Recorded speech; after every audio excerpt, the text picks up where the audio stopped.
Now we discuss another issue related to family policy, which is the rights of women and children in the family. From ancient times, in the patriarchal systems, it was only men had rights. Women and children had to accept whatever was coming from men. In fact, in many cases, women and children were the property of men. As seen earlier, most religions also accepted the patriarchal theme. So women were secondary, women were inferior. In most cultures and religions, women were also considered as the bringer of bad luck, unhappiness, and vice. Women were the persons who took away the moral men away from the right path.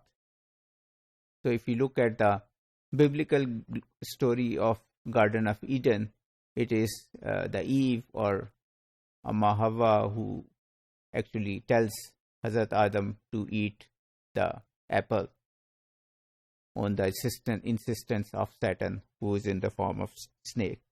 So it again tells it was the Eve which took Adam away from the right path.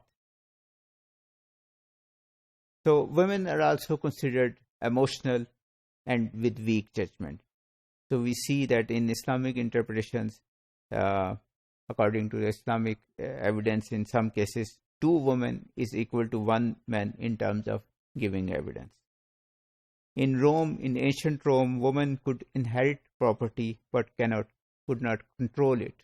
Reason being, again, that they were emotional and they didn't have the mind to apply to manage property or to do commercial transactions. Things started to change in the 19th century, and gradually we see that the overlordship of man over the family has been broken, and gradually women and children rights have been accepted. But still, there are many rights of women and children that are being ignored or not acceptable, even in many advanced countries. The women's rights, which were previously not given to them, but gradually given to them, were right to inherit and marriage property, right to do business, right to travel alone, as we have seen in the previous modules, that in Pakistan, in many cases, women are not allowed to travel alone, even to see a doctor. Right to education, again, this is one of the things which is not applicable to Pakistan, but because in many poor areas, fathers don't allow their daughters to travel to a school or college.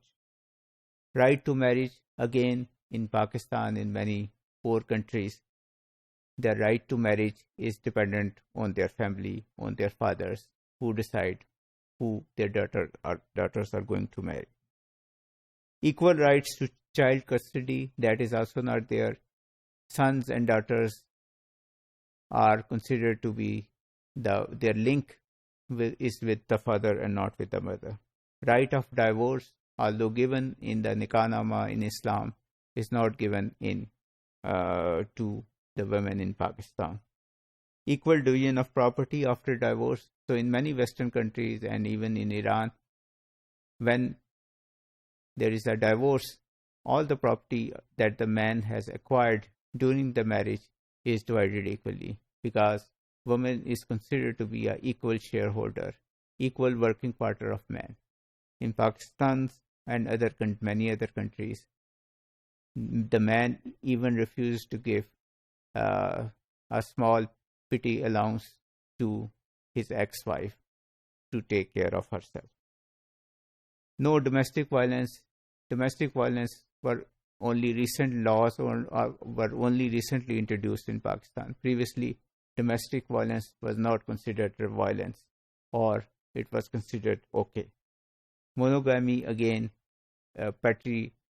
polygamy is illegal in many countries. Similarly, if you look at child rights, there are new things which have to be, which are there but were not accepted previously, like right to independent existence, right to be fed and treated when sick. Human rights as an individual protected by the state. So child are not the property or not the property of the family. They are the property of, or they are individuals to be protected by the state. Right to be educated, no sexual or physical abuse, right to choose profession and spouse, right to separate laws in case of criminal behavior. So juvenile laws and detention. So all these laws were still not acceptable in many cases and countries such as Pakistan. But these are the laws which are to be decided. These are the rights which are to be decided in a family policy. Thank you.